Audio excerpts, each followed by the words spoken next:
Го следите неделното интервју на Радио Слободна Европа. Денешен гостин е Петар Тодоров, историчар од Институтот за национална историја и член на Комисијата за историски образовни прашања меѓу Македонија и Бугарија. Господине Тодоров, последниот состанок на комисијата заврши со изјавата дека за Гоце Делчев нема напредок. Што всушност е клучната разлика меѓу членовите на комисијата од Македонија и Бугарија? Па спореди она што го кажа двајцата копредседатели на пресконференцијата после средбата, постојат очигледно суштински разлики и во пристапот и во гледањето на некои работи, во читањето на изворите. Она што е важно, треба да се напомене дека ние не зборуваме само за самиот Гоце Делчев и неговиот живот, туку зборуваме и за перцепциите, значи за Гоце Делчев по смртта негова во двете општества. Мислам дека тие работи треба да бидат земени во предвид кога го бараме тоа решение кое би го доставиле како препорака до двете влади за заедничко чествување. Че станува збор за заедничкото, за перцепциите за Гоце Делчев во двете општества кои се градени по неговата смрт. Што значат тие перцепции? Тоа значи дека членовите на бугарската комисија на што инсистираат во комисијата поврзано со Гоце Делчев? Видите, ние имаме еден пристап дека не сакаме да ги вадиме аргументите на тој парен пристап од наша страна, не сакаме да ги вадиме аргументите ниту нашите, ниту нивните во јавност и на тој начин да префрламе дебатата и разговорите да ги префрламе во медиумите. Немаме намера да правиме реалити шоу од нашата работа. На она што е суштинско што може да се каже дека е разликата во разбирањето како тој текст препорака до владите треба да изгледа. Членот на комисијата од бугарска страна Кирил Топалов тврди дека кога се разговара со македонските колеги за прашањето за Гоце Делчев било исто како да се разговара со Карпа и дека вие сте го сметале Делчев за апостол на македонизмот. Какво е чувството да се разговара со бугарските колеги? Какво е чувството? Разговорите се тешки понекогаш, на вистина, исцрпувачки. Тоа што кажал колегата Топалов, тоа е негово гледање на работата. Не го гледам тоа како навредливо, можеби кај нас ќе го разберат како некоја навредлива констатација.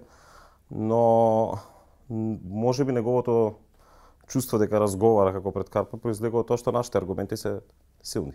Да се вратиме на Делчев. Освен оваа историска личност, има ли други посериозни согласувања меѓу членовите на комисијата за други теми? Да, има, се разбира, бидејќи станува збор за различни погледи на минатото, различни пристапи постојат и различно разбирање на тоа што е историската наука и како таа треба да и која е нејзината улога во современите општества. И се разбира дека имаме пречки во моментов, ние најголемиот дел од енергијата е насочена кон Гоце Делчев, но се разбира патем кога дискутираме за учебниците, имаме разидување и таму за некои концепти, прашања од тој период на историјата. И паралелно додека се бара менување на учебниците во земјава и по историја и по географија и тоа во краток рок, вашите бугарски колеги од комисијата тврдат дека тие, нивната историја, нема да остапат ниту како држава, ниту како комисија. Господине Тодоров, што има во бугарските учебници? Треба ли тие да се менуваат? Учебниците во Бугарија, во Македонија, сите земји во Балканот мора да се променат доколку сакаат овие народи да создаваат општества и доколку немаат намера да создаваат конфликти помеѓу народите. Значи, што треба да се коригира од наша гледна, од македонска гледна точка? Од македонска гледна точка, во однос на бугарските учебници има многу проблематични делови во тоа како се градат представите за соседните народи, значи вклучувајќи го тука и македонскиот народ, но вклучувајќи ги народите кои имаат муслиманска вероисповест. Потоа има таму она што сметаме ние дека е најпроблематично, тоа е дека во бугарските учебници се создава една представа дека постојат бугарски неослободени земји надвор од територијата на денешна Република Бугарија. Тоа е многу проблематично кога станува збор за современата настава по историја. Бидејќи на тој начин учебниците праќаат порака на децата дека има се уште неослободени бугарски земји кои можеби утре ќе треба да се ослободат на Во тие бугарски неослободени земји спаѓа територијата на денешната да, тоа спаѓа територијата на Република Северна Македонија, но спаѓа и територијата на Северна Грција, југоисточна Србија, делови од Косово, па и делови од Европска Турција. Исто така од вашите колеги од Софија стигнуваат мислења и ставови дека потенцијалот на комисијата не е истрошен, но дека спорот што се води е бесмислен. Какво е вашето мислење во однос на потенцијалот на комисијата? Па мислам дека комисијата може да даде повеќе резултати, подобри резултати, но мислам дека многу политиката е влезена во работата на комисијата и тоа е пречка за да комисијата даде резултати. Спорот, јас се согласувам дека споровите што ги имаме со Бугарија се бесмислени, бидејќи бесмислено е два народи, две држави да спорат за нешто што се случило пред 150, 200, 300 илјада години. Не сме минатото да биде пречка за развој на добри односи и сметам дека некои личности кои представуваат символичен спор меѓу два народи, мислам дека може да бидат и символично спојување или помирување на народите. Не мора априори да се караме за нешто што се случило во минатото денеска. Спомнавте политиката е влезена во работата на комисијата. Како? Од која страна е влезена?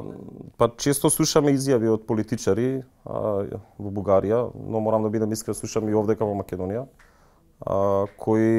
политичари кои си даваат за право да толкуваат историјата. Јас сметам дека историчарите се покажале како лоши политичари, ама политичарите се покажале уште како полоши историчари. Работата јас ја гледам на политичарите да возможат услови да можеме ние да работиме. Тука ја гледам улогата на политиката. Во Бугарија имаме често изјави кои буквално одредуваат како треба да се одвива работата на комисијата и какви резултати таа треба да даде.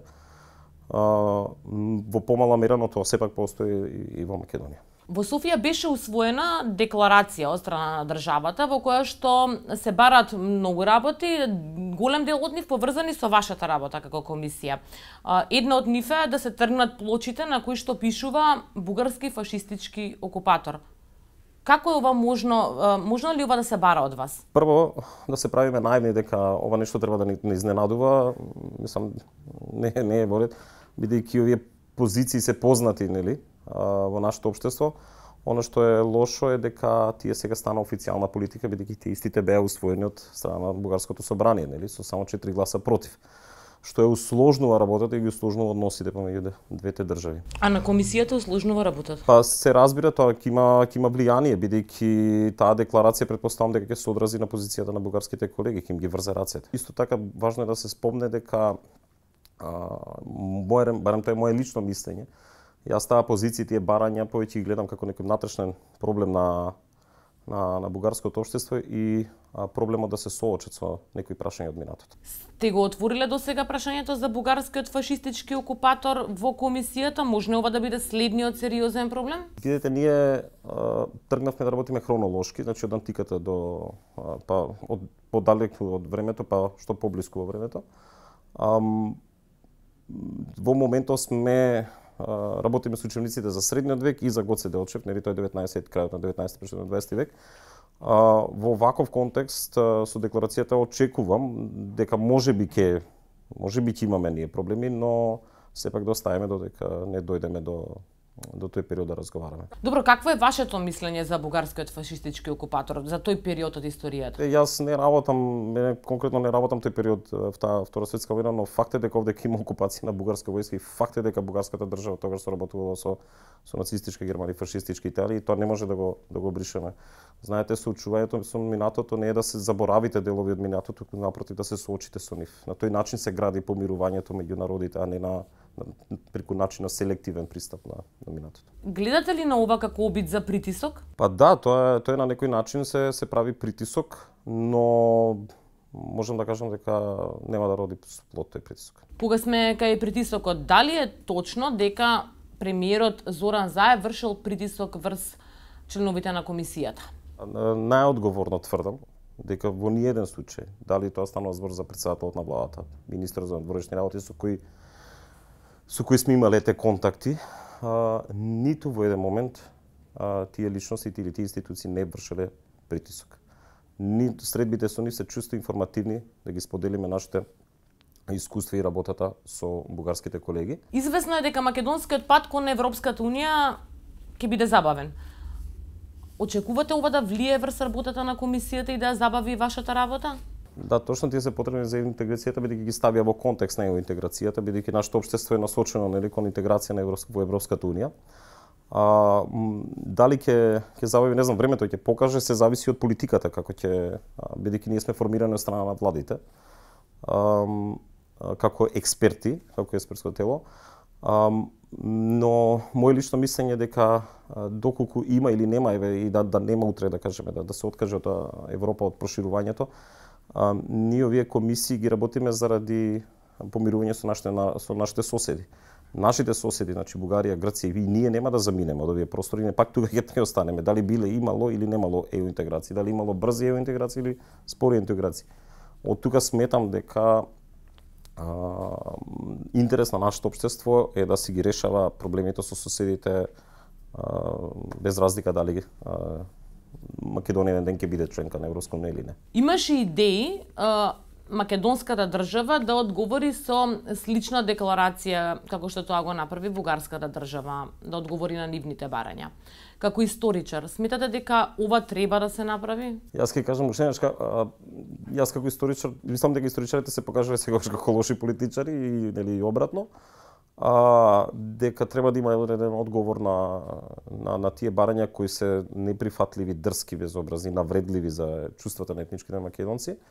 Со прашањето на јазикот и на етничкиот идентитет, но сепак мислам дека тоа е работа на политиката и политичарите треба да одлучат како и на кој начин ќе одговорат на таа рамковна позиција на бугарската влада. Господине Тодоров, ви благодарам на одвоеното време. Мола. Тоа беше се во неделното интервју на Радио Слободна Европа. Довидување до следната недела.